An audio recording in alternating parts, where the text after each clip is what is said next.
Hello guys, so sorry. ഇന്ന് നല്ലപോലെ delay ആയി, ഒന്നും ചെയ്യാൻ പറ്റാത്തൊരവസ്ഥയിലായിപ്പോയി. ഇത് ഞാൻ ആക്ച്വലി മൂന്നാമത്തെ പ്രാവശ്യമായി വീഡിയോ റെക്കോർഡ് ചെയ്യുന്നത്. റിപ്പീറ്റഡ് ആയിട്ടുള്ള പവർ ഫെയിലിയേഴ്സ് ആയിരുന്നു. റെക്കോർഡ് ചെയ്ത് പകുതി എത്തുമ്പോഴത്തേക്കും പോകുന്ന അവസ്ഥ. ആൻഡ് അങ്ങനെ തന്നെ ഡിലേ വന്നു. പിന്നെ വൈകിട്ടൊരു ലൈവ് സെഷൻ പോകണമായിരുന്നു സോഷ്യോളജിയുടെ. അപ്പോൾ അത് കഴിഞ്ഞിട്ട് സമയം ഇപ്പോൾ 6 മണിക്കാണ് ഞാൻ റെക്കോർഡ് ചെയ്യാനായിട്ടിരിക്കുന്നത്. So that's why the delay. So anyways, welcome to the newspaper analysis session brought you by ഐലൻ ഐസ് Ignite Foundation. It's a start of a new week. So ഇന്ന് നമ്മൾ മേജർലി ഡിസ്കസ് ചെയ്യാൻ വേണ്ടി പോകുന്നത് സെപ്റ്റംബർ 22 ന്യൂസ് ആർട്ടിക്കിൾസ് ആണ്. ഇന്നലെ Sunday വന്നിരുന്ന കുറച്ച് ആർട്ടിക്കിൾസ് നമ്മൾ എടുക്കുന്നുണ്ട്. As you might have seen yesterday and even in the social medias, ഈ ആഴ്ചത്തേക്കുള്ള വലിയൊരു തകർപ്പൻ ന്യൂസായിട്ട് ട്രംപ് അദ്ദേഹം ആദ്യം തന്നെ വന്നിട്ടുണ്ട്. നമ്മുടെ ഒരു H-1B വിസാസ് എന്ന് പറഞ്ഞിട്ട് അതിൻ്റെ ഒരു ഫീ ഹൈക്ക് ഭയങ്കരമായിട്ട് പുള്ളി ഇൻക്രീസ് ചെയ്തിട്ടുണ്ട്. അപ്പോൾ അതാണ് നമ്മുടെ മേജർ പോയിന്റ് ഓഫ് ഡിസ്കഷൻ. അത് നമ്മൾ ആദ്യത്തെ നമ്മുടെ ടോപ്പിക് തന്നെ അതാണ്. എഡിറ്റോറിയലാണ് നമ്മൾ ഡിസ്കസ് ചെയ്യുന്നത്. Editorial plus other articles that came in the news. Indian Express as well as ഹിന്ദുവിൽ രണ്ടിൻ്റെയും എഡിറ്റോറിയൽസ് നമ്മൾ നോക്കുന്നുണ്ട്. വലിയ വിഷയമല്ല, but we'll just see the implications. കൂടുതൽ അറിയേണ്ട ആവശ്യമില്ല. And the second is the editorial leading topic is the editorial from the Hindu newspaper. അത് മേഘാലയയിൽ നടക്കുന്ന ഒരു യുറേനിയം മൈനിങ്ങിനെ കുറിച്ചുള്ള എതിർപ്പും അതിനെ വീണ്ടും പുഷ് ചെയ്ത് പോകുന്നതിനെ കുറിച്ചുള്ളതാണ്.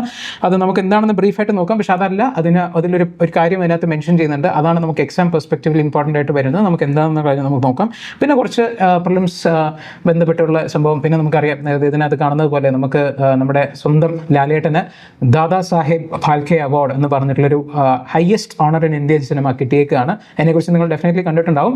അപ്പോൾ നമുക്ക് എല്ലാവർക്കും വളരെ സന്തോഷം തരുന്ന ഒരു കാര്യമാണ്. പക്ഷേ നമുക്ക് അതിൻ്റെ പ്രിലിംസ് പോയിന്റ് ഓഫ് വ്യൂവിൽ നമുക്ക് ദാദാ സാഹേബ് ഫാൽക്കെ അവാർഡ് എന്താണെന്നുള്ള കാര്യം, അതെങ്ങനെയാണെന്നുള്ള കാര്യം നമുക്ക് നോക്കണം. അപ്പോൾ നമുക്ക് ജസ്റ്റ് നോക്കുന്നതായിരിക്കും. അതുപോലെ വേറെ കുറച്ച് ന്യൂസസ് ഉണ്ട്, നമുക്കത് വരുന്ന സമയത്ത് കാണാം കേട്ടോ. അപ്പോൾ നമുക്ക് first of all the editorial. അതിനു മുന്നേ the issue, what is this issue about ഈ H-1B വിസാസ്, അതിൻ്റെ ഫീനെ ഭയങ്കരമായിട്ട് ഇൻക്രീസ് ചെയ്തു എന്നുള്ള കാര്യം മാത്രം അറിയാം. അപ്പോൾ ഈ H-1B വിസാസ് എന്ന് പറയുന്നത് എന്താണെന്നുള്ള കാര്യം നമ്മൾ ആദ്യം ഒന്ന് മനസ്സിലാക്കണം. അപ്പോൾ ഇത് ആക്ച്വലി ഇന്നലെ വന്നിട്ടുള്ള ദ ഹിന്ദുവിൽ ഇന്നലെ വന്നിട്ടുള്ള ആർട്ടിക്കിളാണ്. ഇത് ഇൻക്ലൂഡ് ചെയ്യാനായിട്ട് ഒരു കാര്യമുണ്ട്, നമുക്ക് വഴി ഡിസ്കസ് ചെയ്യാം. അപ്പോൾ നമ്മളിതിനകത്ത് നോക്കുകയാണെന്നുണ്ടെങ്കിൽ H-1B വിസയുടെ ഫീ ഇൻക്രീസ് ചെയ്തു ടു എത്രയാ, $100,000 എന്നുള്ള കാര്യം. ഇപ്പോൾ ആക്ച്വലി ഒരു $2,000 to $5,000 വരെയുള്ള സാധനത്തിനെയാണ് $100,000 ഒറ്റയടിക്ക് ഒരു ജമ്പ് ഇൻക്രീസ് ചെയ്തേക്കുന്നത് ട്രംപ് അഡ്മിനിസ്ട്രേഷൻ. അപ്പോൾ അത് ഏകദേശം it will amount to 90 lakh rupees എന്നുള്ള സംഭവം.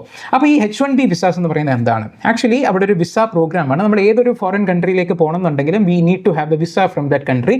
അപ്പോൾ അങ്ങനെ നമുക്കറിയാം, ഈ അമേരിക്കൻ എക്കണോമി തന്നെ ആക്ച്വലി ഒരുപാട് കാര്യങ്ങൾ ഔട്ട്സോഴ്സ് ചെയ്തും ഒരുപാട് സ്കിൽഡ് ലേബേഴ്സിനെ, അല്ലെങ്കിൽ ഒരുപാട് ലേബേഴ്സ് അവിടെ പോയി അവിടെ പണി ചെയ്തിട്ടാണ് ആ എക്കണോമി തന്നെ ബിൽഡ് ചെയ്തിട്ടുള്ളത്. അങ്ങനെ skilled labours from other countries outside the United States of അമേരിക്കനെ അവിടെ ഈ ജോലിക്ക് വേണ്ടി കൊണ്ടുവരുന്നതിനുള്ള ഒരു വിസയാണ്, വർക്ക് വിസയാണ് H-1B വിസ എന്ന് പറയുന്നത്. അപ്പോൾ it has been there for a long time. അപ്പോൾ ആ രീതിയിൽ സ്കിൽഡ് ലേബർ ഫോഴ്സിനെ കൊണ്ടുവരാൻ വേണ്ടിയിട്ടുള്ള പർട്ടിക്കുലർ ടൈപ്പ് ഓഫ് വിസയാണ് ഈ H-1B വിസാസ്.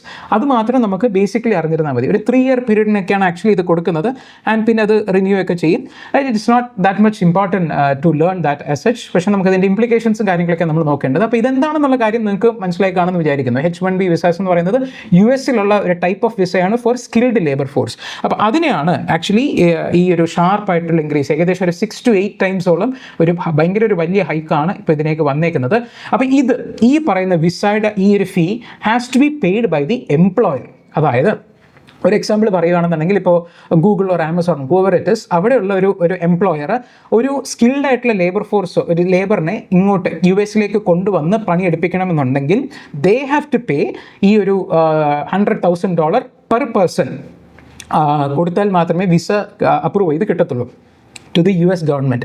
അത് അദ്ദേഹം പറയുന്നത് തന്നെ, ട്രംപ് പറയുന്നത് തന്നെ, the H-1B non migrant visa has been deliberately exploited to replace rather than supplement the American labour workers with lower paid lower skilled labour എന്നുള്ള കാര്യം. ഈ പുള്ളി പറയുന്നതിൻ്റെ ഒരു ന്യായീകരണം, പുള്ളിക്ക് എല്ലാത്തിനും ഒരു ന്യായീകരണം കാണുമല്ലോ. അപ്പോൾ അത് വെച്ച് പറയുന്നത് ഇങ്ങനെ ഭയങ്കരമായിട്ട് ഹൈക്ക് ചെയ്തത് തന്നെ ഇതിനെ മിസ്യൂസ് ചെയ്യപ്പെടുന്നു. H-1B വിസാസിനെ സ്കിൽഡ് ലേബർ ഫോഴ്സ് എന്നും പറഞ്ഞ് അത്ര സ്കിൽഡ് അല്ലാത്ത ആൾക്കാരെ അമേരിക്കയിലേക്ക് കൊണ്ടുവരികയും അമേരിക്കൻ വർക്കേഴ്സിന് കിട്ടേണ്ട ജോലികളെ ബാക്കിയുള്ള പുറം രാജ്യക്കാർക്ക് കൊടുക്കുകയും ചെയ്യുന്നു.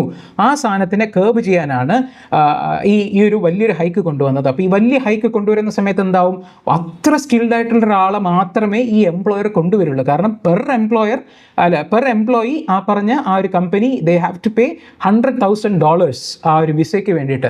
അപ്പോൾ ചുമ്മാ എല്ലാവരും കൊണ്ടുവരില്ലല്ലോ. അപ്പോൾ ഈ ഒരു ആക്ച്വലി ട്രംപിൻ്റെ ഒരു എന്താ പറയുക, ഒരു പ്രസിഡൻഷ്യൽ ആ റേസിനുള്ള സമയത്ത് തന്നെ ഈ ഇമിഗ്രേഷൻ ഒക്കെ കർബ് ചെയ്യണം, അതായത് പുറമേ നിന്ന് ആൾക്കാർ വന്ന് അമേരിക്കൻസിൻ്റെ ജോബ് തട്ടിയെടുത്തുകൊണ്ട് പോകുന്നു, അങ്ങനെ ഒരു നറേറ്റീവിലൊക്കെ വന്നതാണ്. അപ്പോൾ ആ രീതിയിൽ പുള്ളി ഇങ്ങനെ ഒരു സ്റ്റെപ്പ് എടുക്കുന്നു. ഇത് ഭയങ്കര ഹാർഷായിട്ടുള്ള സ്റ്റെപ്പാണ്. പുള്ളി എന്തുദ്ദേശിച്ച് എടുത്തതെന്നുള്ള കാര്യമൊന്നും നമുക്ക് അറിയാൻ പറ്റില്ല. ഒരുപാട് implications to India as well as the US. And actually predominantly US-ലാണ് ഇത് വലിയ രീതിയിൽ എഫക്ട് ചെയ്യാൻ പോകുന്നത് എന്നുള്ളതാണ് എക്കണോമിസ്റ്റ് ഒക്കെ വിലയിരുത്തുന്നത്.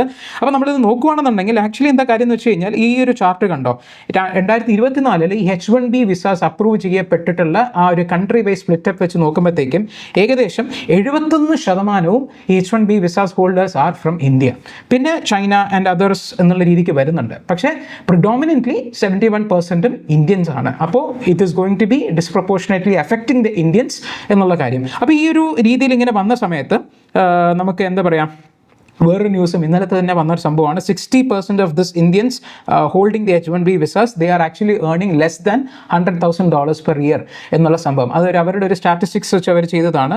അപ്പോൾ ഏകദേശം ഒരു 47%ഓളം ഒരു $75,000 to $100,000 പെർ ഇയർ എന്താ പറയുക ഏൺ ചെയ്യുന്ന ആൾക്കാരാണ്. പക്ഷേ അതിൽ തന്നെ ഒരു 12% അണ്ടർ 75K ആണെന്നുള്ള സംഭവം ഒരു ചെറിയൊരു സ്റ്റാറ്റിസ്റ്റിക്സ് എന്നുള്ള രീതിക്ക് ഇതിനകത്ത് വന്നിട്ടുണ്ട്. അത് നമുക്ക് പ്രത്യേകിച്ച് വലുതായിട്ട് നോക്കാനായിട്ടൊന്നുമില്ല. നമ്മൾ ഈ നേരത്തെ കണ്ടതുപോലെ ഒരു സ്റ്റാറ്റിസ്റ്റിക്സ് ആണ്, എത്രത്തോളം ഗ്രിം ആണ് നമ്മുടെ ഒരു സിറ്റുവേഷൻ എന്നുള്ള കാര്യം മാത്രമാണ്. അപ്പോൾ ഇത് ഇന്നലെ അനൗൺസ് ചെയ്ത സമയത്ത് അവിടുത്തെ US-ൻ്റെ കോമേഴ്സ് സെക്രട്ടറി ആ പുള്ളി ഈ ട്രംപ് ഇപ്പോൾ ഈ അനൗൺസ് ചെയ്യുന്ന സമയത്ത് പുള്ളിക്ക് ഒരു രീതിയുണ്ട്. പുള്ളി മറ്റേ ഇങ്ങനെ കിറുകിറാന്ന് പറഞ്ഞിട്ട് വലിയൊരു ഒപ്പൊക്കെ ഇടുന്ന സമയത്ത് ഇങ്ങനെ ആൾക്കാരൊക്കെ പറയും ഇതെന്തിനു വേണ്ടിയിട്ടുള്ളതാണെന്നൊക്കെ പറഞ്ഞ് ഒരു വലിയൊരു ഒപ്റ്റിക്സ് ആണ് ഇങ്ങനെയൊക്കെ സൈൻ ചെയ്ത് കാണിക്കുന്നത്. അപ്പോൾ അങ്ങനെ സൈൻ ചെയ്ത് കാണിക്കുന്ന സമയത്ത് അതിൻ്റെ ബാക്കിൽ നിന്ന് അവിടുത്തെ ഒരു പുള്ളിയുടെ ഒരു സെക്രട്ടറി പറയുന്നുണ്ടായിരുന്നു, ഇത് എല്ലാ വർഷവും ഈ ഒരു പേയ്മെൻറ്റ് നടത്തണം എന്നുള്ള കാര്യം. അത് വളരെ കൃത്യമായിട്ട് പറയുന്നുണ്ടായിരുന്നു ആ വീഡിയോ ആനുവലി പേ ചെയ്യണം എന്നുള്ള കാര്യം. പക്ഷേ നമ്മൾ കുറച്ച് കഴിഞ്ഞപ്പോഴത്തേക്കും അവർക്കും കാര്യം മനസ്സിലായി എന്താ സംഭവം എന്നുള്ളത്. അവരൊരുപാട് കാരണം ഇത് ആക്ച്വലി പുള്ളിക്ക് എന്തോ തോന്നി, പുള്ളി അങ്ങ് അനൗൺസ് ചെയ്തതായിട്ടാണ് തോന്നുന്നത്. കാരണം ഇതിൻ്റെ ഡീറ്റെയിൽസ് ഒന്നും വർക്കൗട്ട് ചെയ്തിട്ടേ ഇല്ല.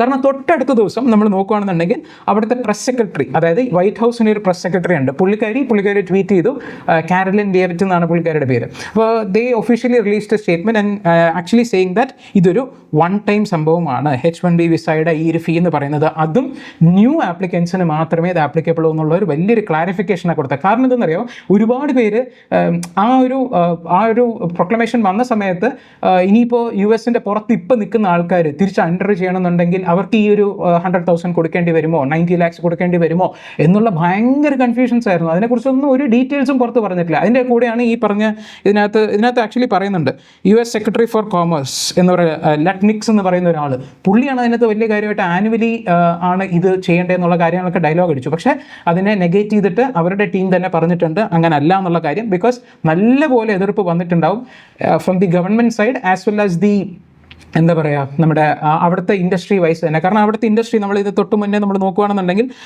ഇതിനകത്ത് കണ്ടോ ടോപ്പ് 10 ബെനിഫിഷ്യറീസ് ഓഫ് നമ്മുടെ ഈ skilled labour force H1B visas എന്ന് പറയുന്നത് തന്നെ Amazon, TCS, Microsoft, apple, Google, ഇങ്ങനെ വലിയ വലിയ കമ്പനീസിലൊക്കെ കൂടുതലും ഇത്രയും ഏകദേശം 10,000-10,000ഓളം ആൾക്കാരൊക്കെ തന്നെ അതിനകത്ത് വർക്ക് ചെയ്യുന്നുണ്ട്. അതുപോലെ തന്നെ ഇതിപ്പോൾ ഇതിനകത്ത് കാണുന്നുണ്ട് ഇന്ത്യൻ ഫേംസിൽ തന്നെ, ഇൻഫോസിസ് അവിടുത്തെ ബ്രാഞ്ചിലൊക്കെ തന്നെ ഒരുപാട് പേര് ഈ H1B വിസാസ് വഴിയാണ് ചെയ്യുന്നത്. അപ്പോൾ ഇങ്ങനെ ഇൻഡസ്ട്രിയിൽ നിന്നും വലിയൊരു പ്രഷർ വന്നിട്ടുണ്ടാകും. ഇങ്ങനെ ആനുവലി ഇത്രയും പൈസ കൊടുക്കാനൊക്കെ പറയുമ്പോഴത്തേക്കും നടക്കാത്ത കാര്യമാണ്. അപ്പോൾ അവർ ക്ലാരിഫിക്കേഷനായിട്ട് വന്നു, ഇതൊരു വൺ ടൈം പേയ്മെൻ്റ് ആണ്, the fee will not be an annual feature and അതും ഒരു ഫ്രഷ് ആപ്ലിക്കേഷന് വേണ്ടി മാത്രമേ ഇത് ആപ്ലിക്കബിൾ ഉള്ളൂ. ഓൾറെഡി കൊടുത്തിട്ടുള്ള ആൾക്കാർക്ക് H1B വിസ ഹോൾഡേഴ്സിന് നോർമൽ ആണ് എന്ന് വലിയൊരു ക്ലാരിഫിക്കേഷനൊക്കെയാണ് വന്നത്. ന്യൂ ആപ്ലിക്കൻസ് ഓൺലി എന്നുള്ള കാര്യം. പിന്നെ ഇത് പ്രസ് സെക്രട്ടറി പുള്ളിക്കാരിയായിരുന്നു ഇത് പറഞ്ഞത്. ഇതിനകത്ത് വേറെ കറൻ്റ്ലി ഔട്ട്സൈഡ് ആയിട്ടുള്ള ആൾക്കാരൊന്നും അവരാദ്യപ്പെട്ട് പെട്ടെന്ന് വരേണ്ട കാര്യമൊന്നുമില്ല. അത് നേരത്തെ അവർക്ക് എങ്ങനെയായിരുന്നു അങ്ങനെ തന്നെ ആയിരിക്കും എന്നുള്ള കാര്യം പറഞ്ഞു. അപ്പോൾ ഇതാണ് actually basically the context of the news. പക്ഷേ നമുക്ക് ഇതിനകത്ത് 2 എഡിറ്റോറിയൽസ് വരുന്നുണ്ട്. ദ ഹിന്ദുവിലെ എഡിറ്റോറിയലാണ്, ഇത് ഇന്ത്യൻ എക്സ്പ്രസിൻ്റെ ആണ്.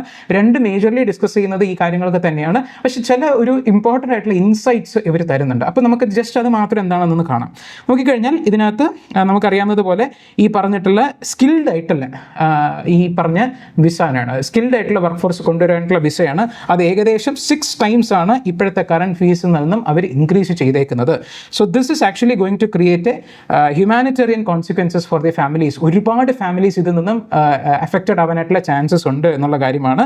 നമ്മൾ നോക്കുകയാണെന്നുണ്ടെങ്കിൽ ആക്ച്വലി ഈ ഒരു H1B വിസാസ് അതിൻ്റെ ഒരു ക്യാപ്പ് ഉണ്ട്. ഏകദേശം ഒരു 85,000 പെർ ഇയർ ആണ് 2004 മുതൽ തന്നെ കൊടുത്തുകൊണ്ടിരുന്നത്. അപ്പോൾ അതൊരു ലോട്ടറി സിസ്റ്റത്തിലാണ് ഡിസൈഡ് ചെയ്യുന്നത്. അത് അപ്ലൈ ചെയ്യുന്ന എല്ലാവർക്കും കിട്ടില്ല. അത് ബാക്കി ഒരുപാട് കാര്യങ്ങളൊക്കെ നോക്കി ഒരു ലോട്ടറി സിസ്റ്റം പോലെയാണ് അതിൻ്റെ H1B വിസാസ് തന്നെ ആക്ച്വലി കൊടുക്കുന്നത്. അപ്പോൾ ഈ ഒരു രീതിയിൽ നമ്മൾ നോക്കുന്ന സമയത്ത് ഭയങ്കരമായിട്ടുള്ള ഇപ്പോൾ ഒരു 71% നമ്മൾ നേരത്തെ ഗ്രാഫിൽ കണ്ടതുപോലെ 71% വിസാസും ആക്ച്വലി ഈ പറഞ്ഞിട്ടുള്ള എന്താ പറയുക ഇന്ത്യൻസ് ആണ് കൂടുതൽ ചെയ്യുന്നത്. അതിൽ ഒരു 60% of the Indians who are actually holding this H1B visas they are getting N annual payment of less than $100,000. So അവർക്കൊന്നും അങ്ങനെ അഫോർഡ് ചെയ്യാൻ പറ്റുന്നൊരു കാര്യമല്ല. എംപ്ലോയറാണ് ഇത് കൊടുക്കേണ്ടത്. പക്ഷേ എംപ്ലോയറിനായാലും അത്രയും അതായത് ശമ്പളം കൊടുക്കുന്നതിനെക്കാട്ടിലും അവരൊക്കെ ഇവിടെ കൊണ്ടുവരുന്നതിൻ്റെ ഫീസ് കൊടുക്കാമെന്നൊക്കെ പറയുന്നത് നടക്കാത്ത കാര്യമാണല്ലോ. അപ്പോൾ ഇത് എക്സ്റ്റേണൽ അഫയേഴ്സ് മിനിസ്ട്രിയും ഭയങ്കരമായിട്ട് അതിനെ ഇതാക്കിയിട്ടുണ്ട്. അവർ ഇംപ്ലിക്കേഷൻ സ്റ്റഡി ചെയ്യുന്നു എന്നുള്ള കാര്യം പറഞ്ഞു. അത് ഭയങ്കര അവർ തന്നെയാണ് ഈ ഒരു സ്റ്റേറ്റ്മെൻറ്റ് പറഞ്ഞത്, ഹ്യൂമാനിറ്റേറിയൻ ക്രൈസിസ് ഉണ്ടാവും എന്നുള്ള കാര്യം. കാരണം നമ്മൾ നമുക്ക് ചെറുതായിട്ട് നമ്മൾ എവിടെയൊക്കെ വായിച്ചിട്ടുണ്ടെന്നുണ്ടെങ്കിൽ US എക്കണോമി എന്ന് പറയുന്നത് തന്നെ കൂടുതലും ഔട്ട്സോഴ്സിംഗ് ആണ്. ഈ പറഞ്ഞ വലിയ വലിയ ടെക് ജയൻസ് ഒക്കെ അവിടെ തന്നെ ലൈക്ക് ഈ പറഞ്ഞിട്ട് നമ്മുടെ എലോൺ മസ്കിൻ്റെ സ്പേസ് എക്സ് ആവട്ടെ, അല്ലാന്നുണ്ടെങ്കിൽ ടെസ്ല, അല്ലെങ്കിൽ നമ്മുടെ ഈ പറഞ്ഞ ആമസോൺ, ഗൂഗിൾ, ഇതെല്ലാ കമ്പനീസിലും actually the brains behind them is mostly the outsourcing, and അതിൽ തന്നെ ഇന്ത്യൻസ് കൂടുതൽ വലിയൊരു ഷെയർ അതിനകത്ത് പങ്ക് വഹിക്കുന്നുണ്ട്. ഈ ആക്ച്വലി എലോൺ മസ്കിൻ്റെ ഒക്കെ റൈറ്റ് ഹാൻഡ് മാൻ ആയിട്ട് നിൽക്കുന്നതൊക്കെ ആക്ച്വലി ഒരു ഇന്ത്യൻ ഒറിജിൻ പേഴ്സൺ ഒക്കെയാണ്. അപ്പോൾ അവരൊക്കെ ഇമിഗ്രൻസ് ആണ്. Even the Elon Musk is actually an immigrant. പുള്ളി സൗത്ത് അമേരിക്കയിൽ നിന്ന് ഒരു റീജിയനിൽ നിന്നാണ് ആക്ച്വലി പുള്ളിയുടെ ഒരു സ്ഥലം എന്ന് പറയുന്നത്. അപ്പോൾ പുള്ളിയൊക്കെ തന്നെ അപ്പോൾ ഇമിഗ്രൻറ്റ് പറ്റില്ല എന്ന് പറയുന്ന ഒരു പോളിസി, ഇത്രയും വലിയ ഹാർഷ് ആയിട്ടുള്ള measures has been resented by everyone. അപ്പോൾ ഇതിനകത്ത് പക്ഷേ നമുക്ക് ഇന്ത്യൻ ഗവൺമെൻറ് പ്രഷർ ചെയ്യാനായിട്ടുള്ള വലിയൊരു സ്കോപ്പ് ഒന്നും കാണുന്നില്ല എന്നുള്ളതാണ് എഡിറ്റോറിയൽ പറയുന്നത്. പക്ഷേ നമുക്ക് ഇന്ത്യ എന്ത് ചെയ്യാൻ പറ്റും, ഇന്ത്യക്ക് എന്ത് ചെയ്യാം, നമുക്ക് മറ്റുള്ളവരുടെ ഡിസിഷനിലേ ചേഞ്ച് ചെയ്യാൻ പറ്റാത്തേ ഉള്ളൂ. ഒരു പ്രൊട്ടസ്റ്റ് അറിയിക്കുക എന്നുള്ളത് മാത്രമേ ഉള്ളൂ. പക്ഷേ now we have to bolster India's infrastructure and bringing the necessary reforms to improve the Indian tech industry. ഇന്ത്യയിൽ തന്നെ നല്ല ടാലൻറ്റഡ് ആയിട്ടുള്ള, ആക്ച്വലി നമുക്കിപ്പോൾ ഒരു വലിയൊരു ബ്രെയിൻ ഡ്രെയിൻ എന്നുള്ള വാക്കാണ് നമുക്കിവിടെ ഉപയോഗിക്കാൻ പറ്റുന്നത്. നമ്മുടെ നാട്ടിൽ പഠിച്ചിട്ടുള്ള നല്ല IITസിലും എന്താ പറയുക top management institutes, IITs, NITs as well as top management institutes like IIMs, ഇവിടെയൊക്കെ പഠിക്കുന്ന ആൾക്കാരൊക്കെ US ജോബ് വേണമെന്നൊക്കെ പറഞ്ഞ് ഗൂഗിൾ പ്ലേസ്ഡ് ആയി എന്നൊക്കെ പറഞ്ഞ് പോകുന്നുണ്ട്. അപ്പോൾ നമ്മുടെ നല്ല ടോപ്പായിട്ടുള്ള പ്രീമിയർ ഇൻസ്റ്റിറ്റ്യൂട്ട്സിൽ പഠിച്ചിട്ടുള്ള സ്റ്റുഡൻസ് ഒക്കെ അങ്ങോട്ട് പോകുമ്പം നമ്മുടെ ബ്രെയിൻ ഡ്രെയിൻ ചെയ്ത് അങ്ങോട്ട് പോവുകയാണ്. US എക്കണോമി വളരാനായിട്ട് ഇവിടെ സഹായിക്കുക. ഇത് തെറ്റോ ശരിയോ എന്നുള്ള കാര്യമൊന്നുമല്ല, അതിന് പല പെർസ്പെക്റ്റീവ്സ് ഉണ്ട്. പക്ഷേ right now we have to rethink. അപ്പോൾ ഈ ഒരു ഇതൊരു ഇങ്ങനെ ഒരു H1B വിസാസ് ഇങ്ങനെയൊക്കെ പുള്ളി എന്തുദ്ദേശിച്ച് ചെയ്തതെന്ന് അറിയത്തില്ല. പക്ഷേ ഇതിലൊരു നമുക്കൊരു ചെറിയൊരു നല്ല സൈഡും ഉണ്ട്. ഈ രീതിയിൽ വരുന്ന സമയത്ത് ഇന്ത്യയിലുള്ള ടാലൻറ്റ് ഇന്ത്യയിൽ തന്നെ നിൽക്കും. അപ്പോൾ ഇന്ത്യയിലുള്ള ടാലൻറ്റിനെ നമ്മൾ ടാപ്പ് ചെയ്യണം, അതിനെ യൂട്ടിലൈസ് ചെയ്യണം. അതിനുള്ള opportunities the government has to create എന്നുള്ള കാര്യമാണ് ഇതിനകത്ത് മെയിൻലി ഡിസ്കസ് ചെയ്യുന്നത്. അപ്പോൾ ഇനി നമുക്ക് പുതിയ കേപ്പബിലിറ്റീസ് വേണ്ടതായിട്ടുള്ള ആർട്ടിഫിഷ്യൽ ഇൻ്റലിജൻസും പുതിയ മാർക്കറ്റ്സ് എക്സ്പ്ലോർ ചെയ്യുക അക്രോസ് ദി ഏഷ്യ. നമുക്കിപ്പോൾ റഷ്യയും ചൈനയുമായിട്ട് നമ്മൾ ചെറുതായിട്ടൊന്ന് അടുത്ത് വരുന്ന സ്ഥിതിക്ക് അവിടെ എംപ്ലോയ്മെൻറ്റ് ഓപ്പർച്യൂണിറ്റീസ് ഉണ്ടോ എന്നുള്ള കാര്യം നല്ല ഡൈവേഴ്സിഫൈ ചെയ്തിട്ടുള്ള ഒരു സ്ട്രാറ്റജിയിലേക്ക് കൊണ്ടുവരിക. കാരണം ട്രംപിൻ്റെ കാര്യത്തിൽ നമുക്ക് ഒരു തീരുമാനം പറയാൻ പറ്റത്തില്ല. നമുക്ക് അതിനകത്തൊരു സ്ട്രാറ്റജി വെച്ച് പോകുന്നത് തന്നെ നടക്കാത്ത ഒരു കാര്യമാണ്. അപ്പോൾ നമുക്ക് കൃത്യമായിട്ടുള്ള നമ്മുടെ കേപ്പബിലിറ്റീസിനെ ഇംപ്രൂവ് ചെയ്യുക എന്നുള്ളതാണ് ഇതിനകത്ത് കാര്യം എന്ന് പറയുന്നതാണ് ഹിന്ദു എഡിറ്റോറിയൽ പറയുന്നത്. ഇന്ത്യൻ എക്സ്പ്രസ്സിൽ ഒരു ചെറിയൊരു എന്താ പറയുക നല്ലൊരു ഇൻസൈറ്റ് തോന്നിയെന്ന് വെച്ച് കഴിഞ്ഞാൽ ആക്ച്വലി ഒരു സ്പെക്ട്രം, അതായത് എംപ്ലോയ്മെൻറ്റ് സ്പെക്ട്രത്തിൻ്റെ 2 എൻഡിൽ നിന്നും US ഇപ്പോൾ ബുദ്ധിമുട്ടിക്കുകയാണ് എന്നുള്ളതാണ്. കാരണം നമുക്ക് സ്കിൽഡ് ആയിട്ടുള്ള ലേബർ ഫോഴ്സിൽ ഇപ്പോൾ ഈ ഒരു എന്താ പറയുക ഈ H1B വിസാസ് വഴി അവർ ടാർഗറ്റ് ചെയ്യുന്നു. അതുപോലെ തന്നെ നമ്മുടെ താരിഫ് ഉണ്ടല്ലോ, നമ്മൾ ട്രംപ് അദ്ദേഹം 25 പിന്നെ അതിനുശേഷം ഒരു 25 അങ്ങനെ 50% താരിഫ് ഇന്ത്യയിലെ മേൽ അടിച്ചേൽപ്പിക്കുമ്പോഴത്തേക്കും അതിലുണ്ടാകുന്ന ഈ ഗുഡ്സും കാര്യങ്ങളൊക്കെ tariff is actually use to repress the goods trades. ഈ ഗുഡ്സ് ട്രേഡ് ഒക്കെ മോസ്റ്റ്ലി ചെയ്യുന്നത് ലോ ആൻഡ് സെമി സ്കിൽഡ് ജോബ്സുകളുള്ള ആൾക്കാരുടെ ചെയ്യുന്ന ജോലികളെയും അതിനെ എഫക്റ്റ് ചെയ്യപ്പെടുന്നു. അപ്പോൾ നല്ല സ്കിൽഡ് ആയിട്ടുള്ള ആൾക്കാരും ലോ ആൻഡ് സെമി സ്കിൽഡ് ആൾക്കാരുടെയും രണ്ടുപേരുടെയും ലൈവ്ലിഹുഡ് ഇപ്പോൾ is actually on A fix because of the policies of Trump both the tariff as well as this H1B visas. അപ്പോൾ ഈ രീതിയിൽ വരുമ്പോഴത്തേക്കും ആ ഒരു ഇൻസൈറ്റ് ആക്ച്വലി കൊള്ളാൻ തോന്നി. 2 എൻഡ് ഓഫ് ദി സ്പെക്ട്രം എന്നൊക്കെ പറയുന്നത്. എന്നിരുന്നാലും നമ്മുടെ ട്രേഡ് ടോക്സ് കണ്ടിന്യൂ ചെയ്യാൻ വേണ്ടി നമ്മുടെ union commerce minister Piyush Goyal he's actually heading to the US. അപ്പോൾ അതിനൊരു actually this is going to have a wide range of consequences for the US as well. കാരണം നമ്മളതിനകത്ത് പറയുന്നത് പോലെ അവിടുത്തെ കൂടുതലും ഔട്ട്സോഴ്സിംഗ് ആണ്. അവിടുത്തെ കൂടുതൽ ചെയ്തുകൊണ്ടിരുന്നതും നമ്മുടെ Indians as well as other non-US citizens ആയിരുന്നു ഈ ഹൈ സ്കിൽഡ് ജോബ് ചെയ്തുകൊണ്ടിരുന്നത്. അപ്പോൾ അത് ഇനി ആര് ചെയ്യും, എങ്ങനെ റീപ്ലേസ് ചെയ്യും? Demand supply mismatch will put a pressure on the US economy. Because ആ ഒരു core US knowledge and innovation എക്കോസിസ്റ്റത്തിനകത്ത് ഈ ആൾക്കാരായിരുന്നു അവിടെ ചെയ്തുകൊണ്ടിരുന്നത്. അപ്പോൾ ഒരു ചെറിയ സ്റ്റഡീസ് ഒക്കെ പറയുന്നുണ്ട്, നമ്മുടെ ഒരു 25% of the public venture backed US companies actually were started by immigrants. Even Elon Musk is an immigrant. അവരുടെ ഇപ്പോഴത്തെ സിറ്റിസൺ ആണ്, പക്ഷേ നേരത്തെ ഒരു ഇമിഗ്രന്റ് ആയിരുന്നു. അപ്പോൾ ഈ രീതിയിൽ നമ്മൾ നോക്കുമ്പോഴത്തേക്കും പിന്നെ നമുക്ക് ഇന്ത്യയുടെ ഒരു ഇംപ്ലിക്കേഷൻ പറയുമ്പോഴത്തേക്കും നമുക്ക് കിട്ടുന്ന റെമിറ്റൻസസ് കുറയും. റെമിറ്റൻസസ് എന്ന് പറയുമ്പം പുറം രാജ്യത്ത് ആരെങ്കിലും ജോലി ചെയ്യുന്ന സമയത്ത് അവർക്ക് അവിടെ കിട്ടുന്ന സാലറി ഉണ്ടല്ലോ, അവർ വീടുകളിലേക്ക് തിരിച്ചയക്കുമല്ലോ, അവരുടെ ബന്ധുക്കൾക്കും അവരുടെ ഫാമിലിയിലേക്കും അയക്കുമല്ലോ. അപ്പോൾ നമ്മുടെ ഇന്ത്യക്ക് അകത്ത് വരുന്ന പൈസേനെയാണ് നമ്മൾ റെമിറ്റൻസസ് എന്ന് പറയുന്നത്, സിമ്പിൾ വേർഡ്സിൽ. അപ്പോൾ US actually was accounting for ഏകദേശം ഒരു 28% ഓഫ് ദി റെമിറ്റൻസസ്. അപ്പോൾ ഈ രീതിയിൽ വരുന്ന സമയത്ത് അതൊരു ചെറിയൊരു ഹിറ്റ് എടുക്കാൻ ചാൻസ് ഉണ്ട്. കാരണം നമ്മുടെ നമ്പർ ഓഫ് ആൾക്കാർ പുറത്ത് പോകുന്ന H1B വിസസ് കുറയുന്ന സമയത്ത് നമ്പർ ഓഫ് ആൾക്കാർ ജോലി ചെയ്തത് കുറയും. അങ്ങനെ ഈ ഒരു രീതിയിൽ വരാൻ ചാൻസ് ഉണ്ട്. പക്ഷേ ദർ ഇസ് നോ സ്ട്രാറ്റജി ഈ ഇതിനകത്ത് പറയുന്നത്. ബട്ട് ഹോപ്പ് എന്ന് പറയുന്ന ഒരു സംഭവം ട്രംപിൻ്റെ കാര്യത്തിൽ ഒരു സ്ട്രാറ്റജി ആയിട്ട് നമുക്ക് എടുക്കാൻ പറ്റില്ല എന്നുള്ള കാര്യം പറയുന്നത്.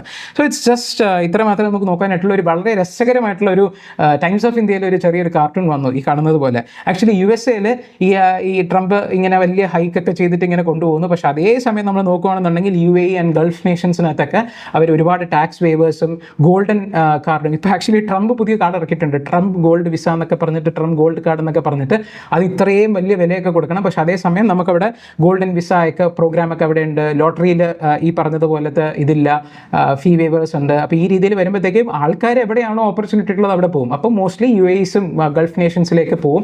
ട്രംപിനെ അത് ബാധിക്കും എന്നുള്ള കാര്യമാണ് ഈ കാർട്ടൂൺ പറയുന്നത്. വളരെ രസകരമായിട്ട് തോന്നി, അതുകൊണ്ട് ഇട്ടെന്ന് മാത്രമേ ഉള്ളൂ. So this is the major topic that we have to discuss today. നമുക്ക് വേറെ രണ്ടാമതൊരു എഡിറ്റോറിയൽ കൂടെ നമ്മൾ ഇന്ന് വേഗം നമുക്ക് പറഞ്ഞു പോകാം. വേറൊന്നുമല്ല, നമുക്ക് ഹിന്ദുവിൽ വന്നിട്ടുള്ള ഒരു ആർട്ടിക്കിളാണ് യുറേനിയം അൺട്രസ്റ്റ് എന്ന് പറഞ്ഞിട്ട്. അപ്പോൾ ഒരു റിസോഴ്സ് എക്സ്ട്രാക്ഷനെ കുറിച്ചിട്ടാണ്. മേഘാലയ റീജിയനിൽ ആക്ച്വലി ഒരു യുറേനിയം ഡെപ്പോസിറ്റ്സിനെ മൈൻ ചെയ്യാനായിട്ട് ഒരുപാട് നാളായിട്ട് ഈ ഒരു കാര്യങ്ങൾ നടക്കുകയാണ്. പക്ഷേ അവിടുത്തെ local population they have been resenting it for so long. ഒരുപാട് റീസൺസ് ഉണ്ട്. കാരണം യുറേനിയം ഈ പറഞ്ഞ മൈൻ ചെയ്യുന്നത് അത്ര എന്താ പറയുക ക്ലീൻ ആയിട്ടുള്ളൊരു സംഭവമല്ല. ഇറ്റ് ഈസ് ആക്ച്വലി എന്താ പറയുക ഒരുപാട് എന്താ പറയുക പൊല്യൂഷൻ ഉണ്ടാക്കുന്ന സാധനമാണ്. Uranium mining is highly polluting and അവിടുത്തെ ലാൻഡ്സ്കേപ്പിന് തന്നെ ഒരു ഇറിവേഴ്സിബിൾ ആയിട്ടുള്ള എഫക്റ്റ് കൊണ്ടുവരാനായിട്ടുള്ള ചാൻസസ് ഉണ്ട്. അപ്പോൾ അതൊക്കെ കാരണം കാട്ടി അവിടുത്തെ ഖാസി ഗ്രൂപ്പ്, അതായത് മേഘാലയ റീജിയൻസ് നമ്മൾ കൊച്ചു ക്ലാസ്സിൽ പഠിച്ചിട്ടുണ്ടാകും. ഖാരോ, ഖാസി, ജൈന്ത്യ ഹിൽസ് എന്നൊക്കെ പറയുന്നത് നമ്മൾ മാപ്പൊക്കെ വരയ്ക്കുന്ന സമയത്ത് പഠിച്ചിട്ടുണ്ടാകും. അപ്പോൾ അത് മേഘാലയ റീജിയനിലാണ് നടന്നത്. അപ്പോൾ അവിടുത്തെ ഖാസി ഗ്രൂപ്പാണ് ഇതിനെ ഒപ്പോസ് ചെയ്യുന്നത്. 1980s മുതൽ തന്നെ അത് ഒപ്പോസ് ചെയ്യുന്നുണ്ട്. പക്ഷേ അതെന്താ കാര്യം എന്ന് വെച്ച് കഴിഞ്ഞാൽ ഈ വളരെ റീസെൻ്റ് ആയിട്ട് യൂണിയൻ എൻവയൺമെൻറ്റ് മിനിസ്ട്രി ദേ റിലീസ്ഡ് OM ഓഫീസ് മെമ്മറാൻഡം. അതുവഴി ഈ പറഞ്ഞ അറ്റോമിക് അല്ലെങ്കിൽ ക്രിട്ടിക്കൽ അല്ലെങ്കിൽ സ്ട്രാറ്റജിക് മിനറൽസിൻ്റെ എക്സ്ട്രാക്ഷന് വേണ്ടിയിട്ട് പബ്ലിക് കൺസൾട്ടേഷനെ എക്സെംപ്റ്റ് ചെയ്തു എന്ന് പറഞ്ഞിട്ട്. അതായത് കുറേ നാളായിട്ട് ഇവിടെ ചോദിച്ച് പ്രശ്നം പരിഹരിക്കാൻ നോക്കുകയാണ്. പക്ഷേ ഈ ലോക്കൽ കൺസൾട്ടേഷൻ മാൻഡേറ്ററി ആയതുകൊണ്ട് ചെയ്തേ പറ്റൂ. അത് ചെയ്ത് ഒരു കൺസെൻസസിൽ എത്താൻ പറ്റാത്തതുകൊണ്ട് പെട്ടെന്നൊരു ഓഫീസ് മെമ്മറാൻഡം അങ്ങ് അടിച്ചിറക്കുക. ഈ പറഞ്ഞ മിനറൽസിൻ്റെ കാര്യത്തിൽ ഇത് എന്താ പറയുക കൺസൾട്ടേഷൻ വേണ്ട എന്ന് പറഞ്ഞിട്ടില്ല. ഇതിപ്പോൾ എങ്ങനെ വേണോ ചെയ്യാമല്ലോ. അപ്പോൾ ഇത് ബേസിക്കലി എന്താണെന്ന് വെച്ച് കഴിഞ്ഞാൽ പ്രത്യേകിച്ച് ഈ പറഞ്ഞ റീജിയൻസ് ഒക്കെ ഒരു നമ്മൾ 6th ഷെഡ്യൂൾ ഏരിയാസ് എന്ന് പറയും. ഈ ഒരു പോയിന്റാണ് നമുക്ക് ആക്ച്വലി ഇന്ന് നോക്കേണ്ടത് ഇമ്പോർട്ടൻ്റ് ആയിട്ട്. കാരണം ഈ പറഞ്ഞിട്ടുള്ള ഒരു എന്താ പറയുക നമുക്ക് ഈ ലോക്കൽ ഗ്രൂപ്പ്സ് ഈ പറഞ്ഞിട്ടുള്ള ഇതിനെ കണ്ടം ചെയ്യുന്നു. പക്ഷേ അവർക്ക് ഇനിയുള്ള റീകോഴ്സ് എന്ന് പറയുന്നത് 6th ഷെഡ്യൂളിൻ്റെ അടിയിൽ വരുന്ന Khasi Hills Autonomous District Council ADCs എന്ന് പറയുന്ന സംഭവം, ട്രൈബൽ ലാൻഡ്സിനെ പ്രൊട്ടക്ട് ചെയ്യാൻ വേണ്ടിയിട്ടുള്ള അതെന്താണെന്ന് നമുക്ക് നോക്കാം. അപ്പോൾ ഈ വഴി വേണം അവർക്ക് മുന്നോട്ട് പോകാനായിട്ട്. ഈ ഒരു രീതിയിലുള്ള ഓഫീസ് മെമ്മറാൻഡം യൂസ് ചെയ്യുന്നത് അത് അത്ര ശരിയല്ലാത്തൊരു കാര്യമാണ്. ബിക്കോസ് നമ്മൾ കോൺസ്റ്റിറ്റ്യൂഷണലിസം ഒക്കെ അപ്ലോഡ് ചെയ്യാൻ വേണ്ടിയിട്ട് ചെയ്യുന്ന, അല്ലാതെ ഈ പറഞ്ഞ നമുക്കൊരു വഴിക്ക് പോകുമ്പോൾ നടക്കുന്നില്ലെന്ന് വിചാരിച്ചാൽ അതിനെ സബ്വേർട്ട് ചെയ്യാനായിട്ട്, അതിനെ മറികടന്ന് വേറൊരു വഴി ഉണ്ടാക്കിയെടുത്ത് അതിൽ വഴി പോകുന്നത് തെറ്റായിട്ടുള്ള കാര്യമാണ്. Especially when the rights of tribal people are at stake. അവരുടെ തന്നെ ലൈവ്ലിഹുഡും അവരുടെ നിൽക്കുന്ന ഒരു സ്ഥലത്തിൻ്റെയൊക്കെ അവരുടെ എന്താ പറയുക ഷെൽട്ടർ എല്ലാം തന്നെ നശിക്കുന്ന, അവരുടെ എൻവയൺമെൻറ്റ് തന്നെ നശിക്കുന്ന വിചാരിക്കുന്ന രീതിയിൽ ഒരു സ്റ്റെപ്പിന് വേണ്ടിയിട്ട് ഇങ്ങനെ ചെയ്യുന്നത് ശരിയല്ല. Because integrating the tribal population to the mainstream India has been very difficult and long run process.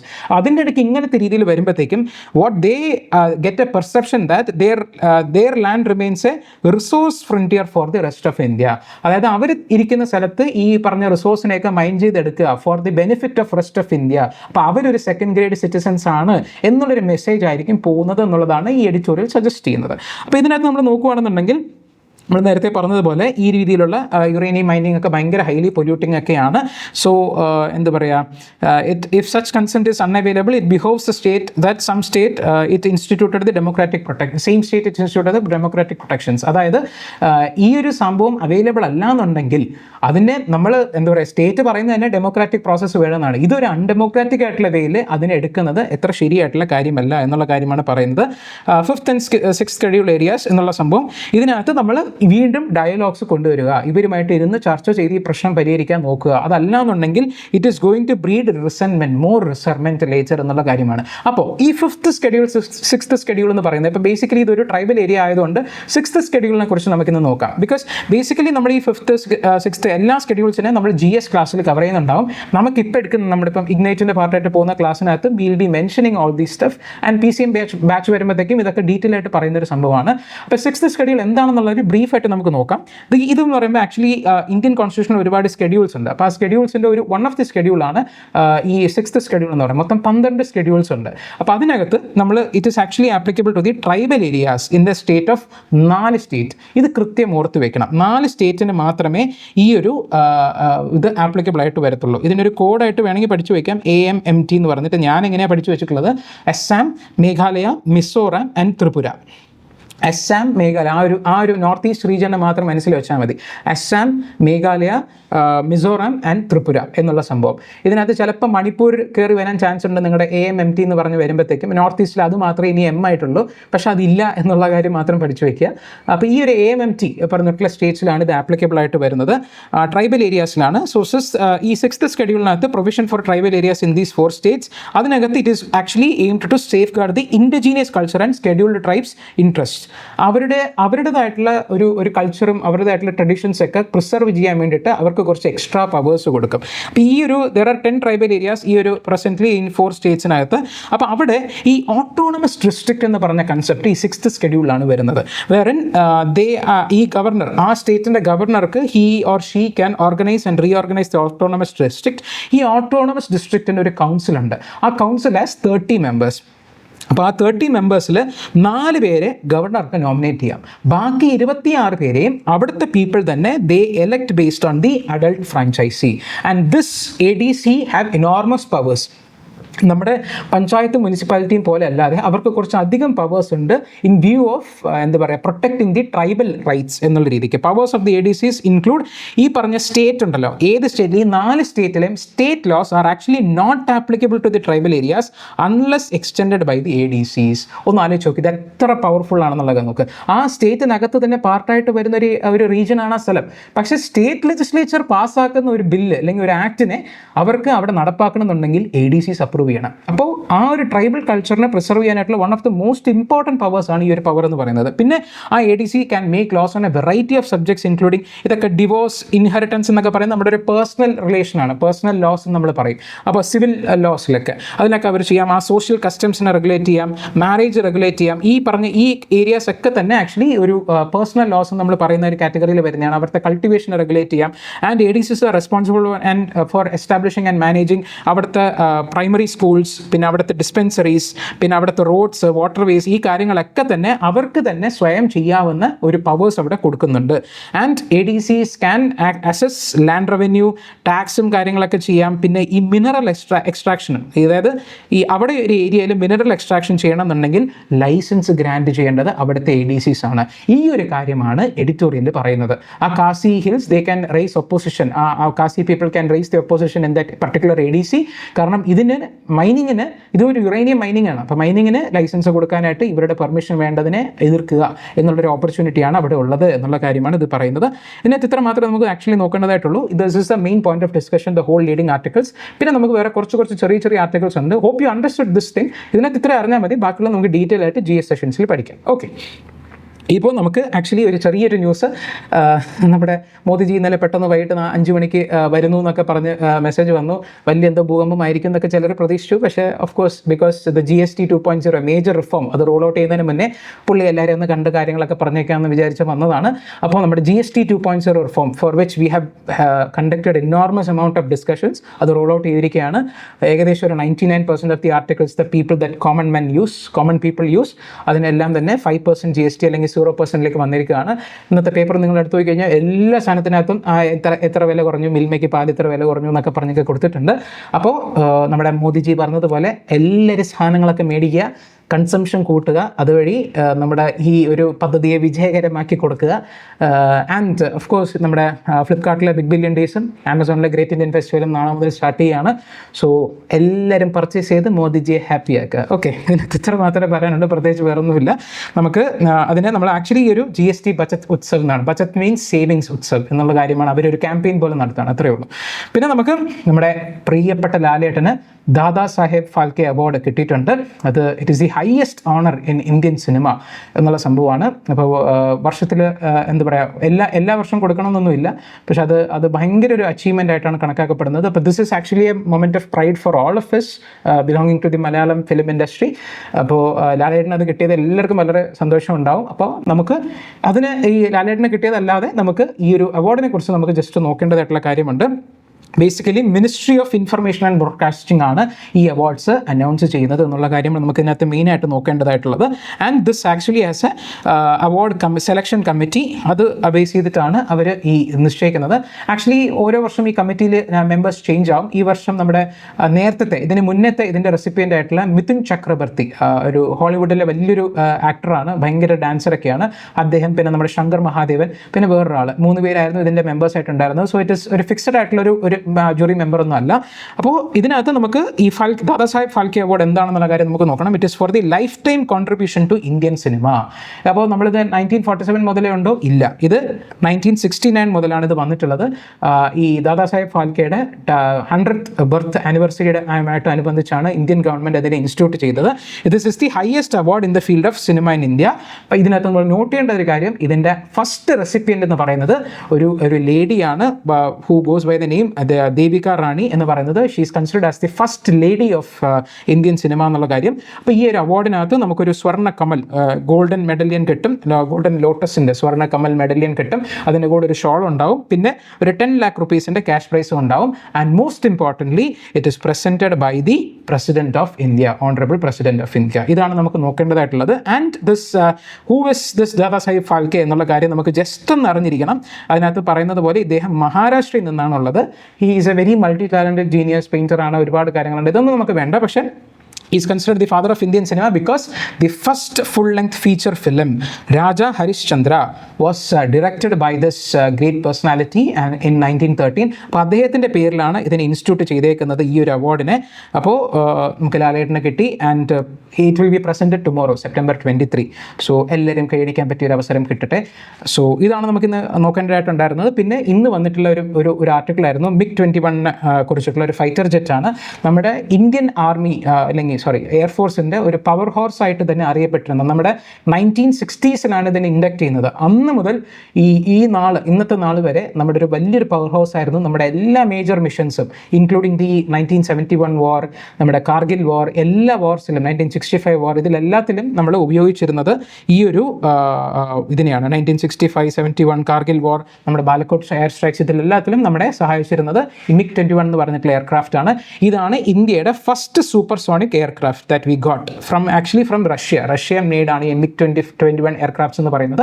അവിടെ നിന്ന് പിന്നെ ആക്ച്വലി നമ്മൾ ഒരുപാട് വേരിയൻസ്, ഏകദേശം 800ഓളം വേരിയൻസ് നമ്മൾ ഇന്ത്യയിൽ തന്നെ ഡൊമസ്റ്റിക്കലി ഇത് പ്രൊഡ്യൂസ് ചെയ്തിട്ടുണ്ട്.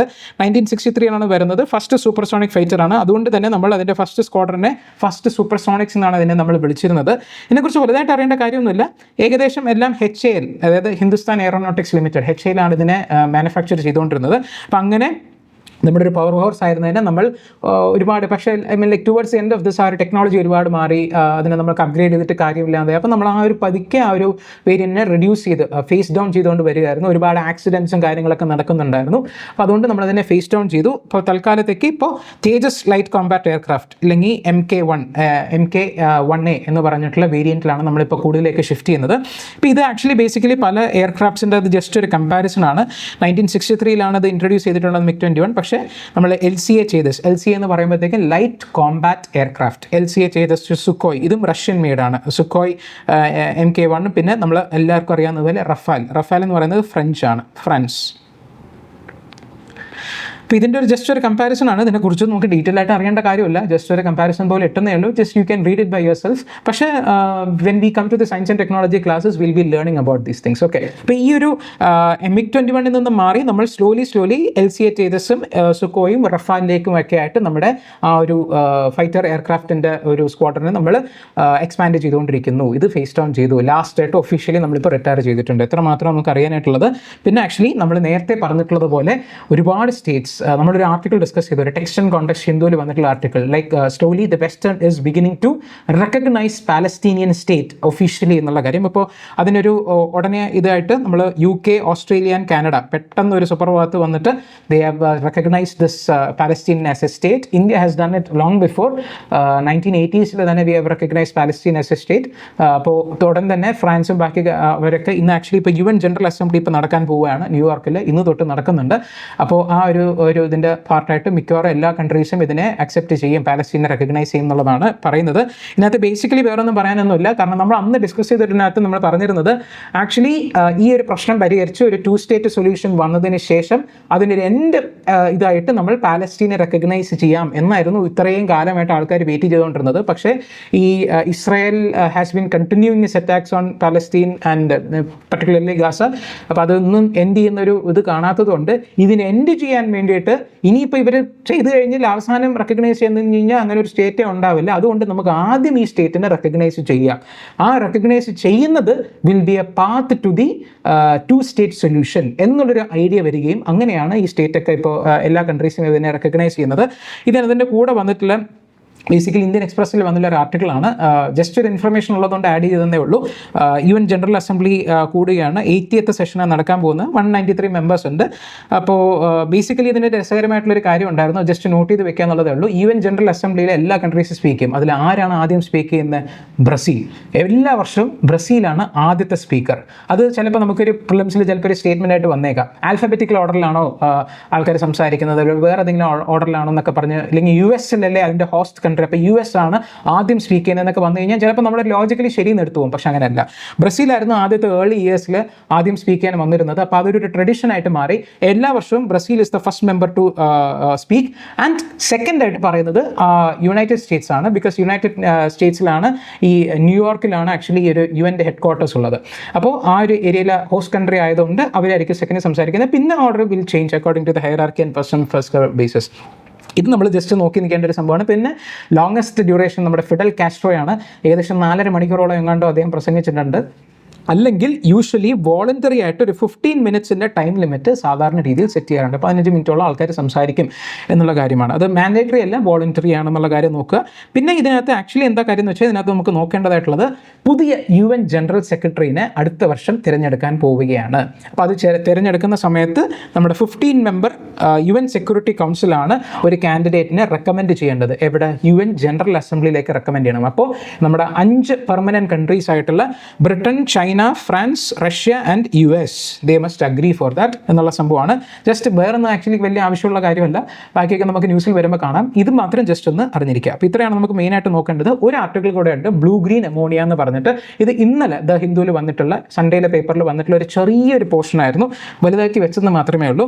Blue green ammonia is cheaper and greener to make എന്നുള്ളൊരു ചെറിയൊരു ആർട്ടിക്കിളാണ്. അപ്പോൾ ബേസിക്കലി ഡിഫറെൻറ്റ് ടൈപ്സ് ഓഫ് അമോണിയാണ് നമുക്ക് ഇതിനകത്ത് നോക്കേണ്ടതായിട്ടുള്ളത്. അപ്പോൾ നമ്മൾ നോക്കുകയാണെന്നുണ്ടെങ്കിൽ ബേസിക്കലി അമോണിയ എന്ന് പറയുന്നത് ഹൈഡ്രജൻ ആൻഡ് നൈട്രജനെ കമ്പൈൻ ചെയ്താണ് ഉണ്ടാക്കുന്നത്. അപ്പോൾ നൈട്രജൻ ഉണ്ട്. ഈ ഹൈഡ്രജൻ എവിടെ നിന്ന് വരുന്നു എന്നതനുസരിച്ചിരിക്കും ആ അമോണിയയുടെ കളർ ഡിസൈഡ് ചെയ്യുന്നത്. നമ്മൾ നോക്കുകയാണെന്നുണ്ടെങ്കിൽ നമ്മൾ നാച്ചുറൽ ഗ്യാസിൽ നിന്നാണ് ഹൈഡ്രജൻ എടുക്കുന്നതെന്നുണ്ടെങ്കിൽ ആ ഹൈഡ്രജനെ നമുക്ക് സ്റ്റീം റിഫോമിംഗ് പ്രോസസ്സ് വഴി ഹൈഡ്രജൻ എടുക്കുന്ന സമയത്ത് ഹൈഡ്രജനും വരും, കാർബൺ ഡൈ ഓക്സൈഡും റിലീസ് ചെയ്യും. അപ്പോൾ ആ കാർബൺ ഡൈ ഓക്സൈഡിനെ നമ്മൾ പുറത്തേക്കാണ് വിടുന്നത്, അതായത് അറ്റ്മോസ്ഫിയറിലേക്കാണ് വിടുന്നത് എന്നുണ്ടെങ്കിൽ അതിനെ നമ്മൾ ഗ്രേ ഹൈഡ്രജൻ എന്ന് വിളിക്കും.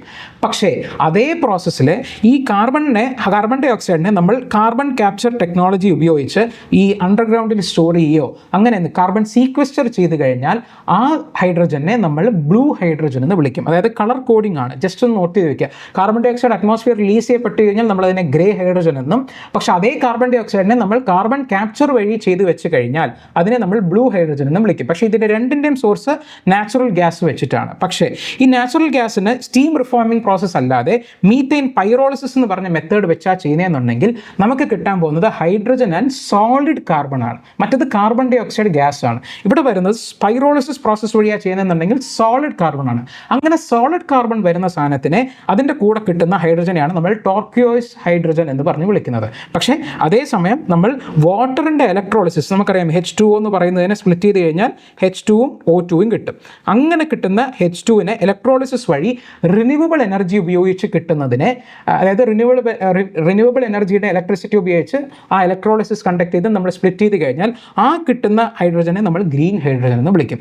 അതിനെയാണ് ബേസിക്കലി ബ്ലൂ ഗ്രീൻ അമോണിയ എന്ന് പറയുന്നത്. അതായത് ബ്ലൂ എന്ന് പറയുമ്പോഴത്തേക്കും natural gas with carbon capture and green means renewable energy powered electrolysis. അപ്പോൾ ഈ രീതിയിൽ വരുന്നതിന് ആക്ച്വലി കുറച്ച് ചീപ്പറാണ് and it is actually cutting the life cycle of greenhouse gases by 63% എന്നുള്ള കാര്യം. അപ്പോൾ എൻവയൺമെൻറ്റിനും യൂസ്ഫുൾ ആയിട്ടുള്ള സംഭവമാണ്. അപ്പോൾ ഇതിനകത്ത് കളർ കോഡിംഗ് ജസ്റ്റ് ഒന്ന് നോട്ട് ചെയ്ത് വെക്കുക. ദിസ് ഇസ് വളരെ ഇമ്പോർട്ടൻറ്റ്, ലൈക്ക് ഈസി ആയിട്ടുള്ള കൺസെപ്റ്റാണ്. ഇതിനകത്ത് I give you A question.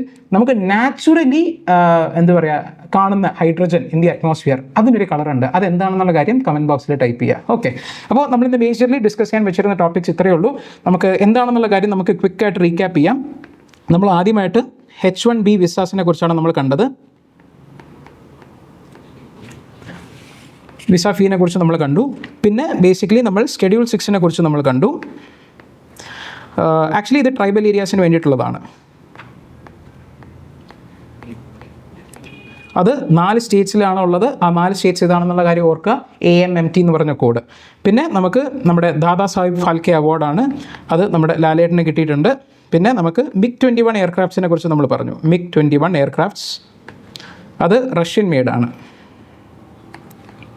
പിന്നെ നമ്മൾ UN ജനറൽ സെക്രട്ടറീനെ അടുത്ത വർഷം തിരഞ്ഞെടുക്കാൻ പോവുകയാണ്. അപ്പോൾ അതിനുള്ള ഡിസ്കഷൻസ് ഒക്കെ ഈ അസംബ്ലിയിൽ ഉണ്ടാകും എന്നുള്ള കാര്യം നമ്മൾ കണ്ടു. പിന്നെ നമ്മൾ ബ്ലൂ ഗ്രീൻ അമോണിയനെ കുറിച്ച് കണ്ടു.